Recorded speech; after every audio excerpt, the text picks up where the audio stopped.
Petrol ડીઝલના ભાવ વધ્યા અને એ બાદ ડીઝલની અછત પણ સર્જાય એને કારણે અત્યારે હાલ ખેડૂતો પરેશાન છે। ઘણી બધી જગ્યાએ પેટ્રોલ પંપ ઉપર લાંબી લાઈનો લાગી છે અને ખેડૂતો સીધા જ સવાલ સરકારની સામે પણ ઊભા કરી રહ્યા છે। ત્યારે છોટાઉદેપુરના ખેડૂતો માટે થઈને હવે આમ આદમી પાર્ટી દ્વારા આવેદનપત્ર પાઠવવામાં આવ્યું છે અને સીધી જ આંદોલનની ચીમકી પણ આપવામાં આવી છે। આખો આ મામલો શું છે તેની વાત આ વિડીયોમાં। નમસ્કાર, હું હંસિની અને તમે જોઈ રહ્યા છો નિર્ભય ન્યૂઝ। ગુજરાતમાં અત્યારે હાલ પેટ્રોલ અને ડીઝલની અછત છે, એમાં પણ ખેડૂતોનો વાવણીનો આ સમય છે। ખેડૂતોને ડીઝલ નહીં મળે તો તેમના પાકને ભારે નુકસાન પહોંચશે। ઘણી બધી જગ્યાએ ખેડૂતો દ્વારા અત્યારે હાલ સરકારની સામે સવાલો પૂછવામાં આવી રહ્યા છે કે એક તરફ વાતો એવી કરવામાં આવી રહી છે કે પૂરતો જથ્થો છે, આ પરિસ્થિતિમાંથી બહાર નીકળી જઈશું, પણ અત્યારે હાલ કેમ કોઈ નક્કર પગલાં ખેડૂતોના માટે નથી લેવામાં આવતા। ત્યારે વાત કરવામાં આવે છોટાઉદેપુરના વિરોધની તો છોટાઉદેપુરમાં આપ દ્વારા અધિક કલેક્ટરને આવેદનપત્ર પાઠવવામાં આવ્યું છે। છોટાઉદેપુર આપના નેતા વિનુ રાઠવાએ હોદ્દેદારો સાથે ડીઝલ માટે હેરાન પરેશાન થતા ખેડૂતોને લઈને આવેદનપત્ર પાઠવ્યું છે। સરકાર અને અધિકારીઓ ઉપર ક્યાંક પ્રહાર કરવામાં આવ્યા છે અને ડીઝલ માટે ખેડૂતોને હેરાન કરવાનું બંધ કરી દો તેવા બેનરની સાથે વિરોધ કરવામાં આવ્યો હતો। એટલું જ નહીં, ખેડૂતો માટે આંદોલનની ચીમકી પણ ઉચ્ચારવામાં આવી છે। અત્યારે હાલ છોટાઉદેપુરમાં ડીઝલની પણ એટલી અછત છે અને ગેસના બાટલાની પણ એટલી જ અછત છે, તો પછી સરકાર શાના દાવા કરી રહી છે એવા પણ સીધા સવાલો તેમના દ્વારા પૂછવામાં આવ્યા છે। અને જ્યારે ખેડૂતો ડીઝલ લેવા જાય છે પંપ ઉપર ત્યારે તેમને ધક્કા ખવડાવવામાં આવે છે અને 5 લીટર જ ડીઝલ આપવામાં આવે છે અને એટલું તો તેમને ખેતરે જતા જ પૂર્ણ થઈ જાય છે, તો પછી આ ડીઝલનો મતલબ શું? એ જ દરેક વાતને લઈને તેમના દ્વારા વિરોધ પ્રદર્શન કરવામાં આવ્યું હતું અને આવેદનપત્ર પાઠવવામાં આવ્યું હતું। એ દ્રશ્ય ઉપર નજર કરીને એ બાદ સાંભળી આપના નેતાએ શું કહ્યું।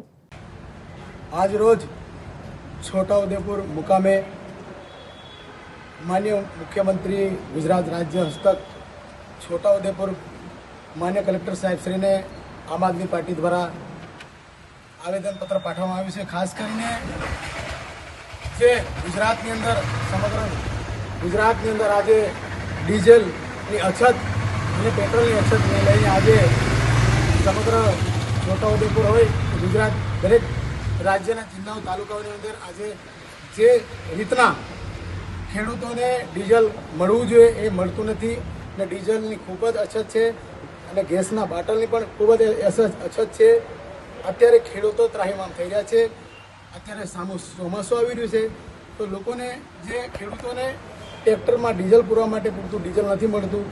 ખાલી 5 લીટર ડીઝલ આપવામાં આવે છે, એ પણ ટ્રેક્ટરને રૂબરૂ ત્યાં આપણે પેટ્રોલ પંપ બોલાવવામાં આવતો હોય તો આવા જવામાં પૂરું થઈ જતું હોય એવી પરિસ્થિતિ, વિકટ પરિસ્થિતિ આ ગુજરાતની અંદર ગામડાઓની અંદર આજે થઈ રહી છે। તો ખેડૂતોને અન્યાય ન થાય એના માટે પૂરતી વ્યવસ્થા કરે સરકાર અને બધાને જે રીતના ડીઝલ અને પેટ્રોલ અને ગેસના બાટલ મળી રહે એ રીતની વ્યવસ્થા કરી અને નિરાકરણ જલ્દી લાવે, કેમ કે હાલનો સમય એટલો બધો કપરો સમય ચાલી રહ્યો છે। ગુજરાતની અંદર મોટી વાતો થાય છે। આજે સુશાસનની વાત કરનારી સરકાર આજે નિષ્ફળ થઈ રહી એવું અમને દેખાઈ રહ્યું છે। એના લઈને આજે આક્રોશભરી આજે આમ આદમી પાર્ટીના કાર્યકરો સૌ સાથે મળી આજે છોટાઉદેપુર મુકામે માન્ય કલેક્ટર સાહેબશ્રીને આજે આવેદન પાઠવ્યું છે। ખેડૂતોને પૂરતા પ્રમાણમાં ડીઝલ નહીં મળે તો આમ આદમી પાર્ટી શું કરશે? ખેડૂતોને પૂરતા પ્રમાણમાં ડીઝલ નહીં મળે તો આવનાર સમયની અંદર સમગ્ર જિલ્લાની અંદર આમ આદમી પાર્ટી કાર્યકરો જો જરૂર પડે તો અમે ધરણા પણ ઉતરીશું એવું આમ આદમી પાર્ટી તમામ કાર્યકરો નક્કી કર્યું છે। છોટાઉદેપુરના અધિકારી એમ કહે છે કે આપણા છોટાઉદેપુર જિલ્લામાં પુરવઠા ડીઝલ પેટ્રોલની અછત નથી। ડીઝલ પેટ્રોલની અછતને લઈને આજે છોટાઉદેપુરના જે નેતાઓ કહેતા હોય, આજે તમે દેખી રહ્યા છો રોડ પર વાહનો ઠપ થઈ ગયા છે, ટ્રાન્સપોર્ટેશન બંધ થઈ ગયા છે, વાહન વ્યવહાર અવર જવર એકદમ ઠપ થઈ ગયું છે, ડીઝલ નથી મળતું। એના કારણે અત્યારે તમામ જગ્યાએ વિરોધો ચાલી રહ્યા છે। કઈ ભાષામાં કહે છે એ લોકોને પોતાને જ ખબર નથી, સરકાર કેવી રીતે ચલાવવું એ પણ ભાનમાં નથી એવું લાગી રહ્યું છે એ લોકોને।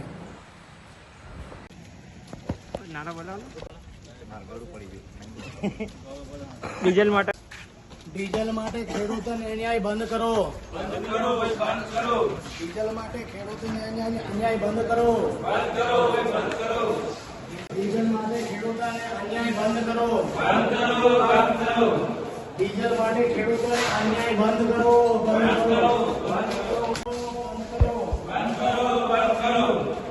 ડીઝલ માટે ખેડૂતોની અન્યાય બંધ કરો, બંધ કરો, બંધ કરો, બંધ કરો. ડીઝલ માટે ખેડૂતોની અન્યાય બંધ કરો, બંધ કરો, બંધ કરો, બંધ કરો.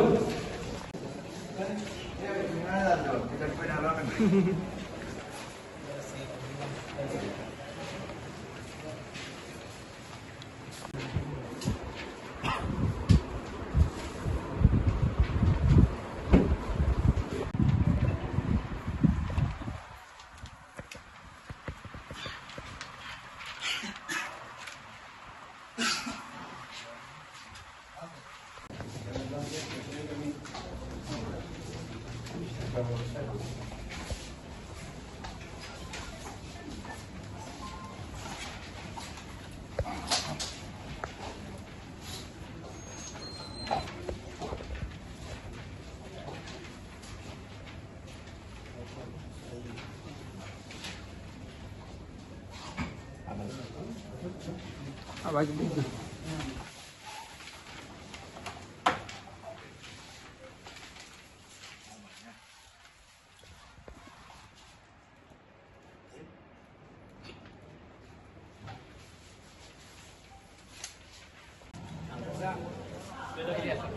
આ સરપંચ એને ઘર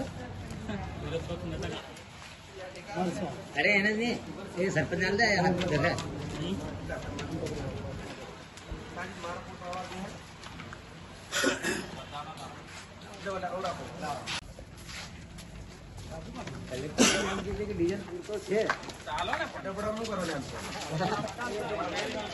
જોવાનું એ રહેશે કે હવે આ સમગ્ર મામલે સરકાર દ્વારા કોઈ નક્કર પગલાં લેવામાં આવશે કે કેમ. આ વિષયને લઈને તમારો શું અભિપ્રાય છે અમને કમેન્ટ કરીને ચોક્કસથી જણાવજો. તેની સાથે અમારી ચેનલ નિર્ભય ન્યૂઝને લાઇક, શેર અને સબસ્ક્રાઇબ કરવાનું ભૂલશો નહીં. નમસ્કાર.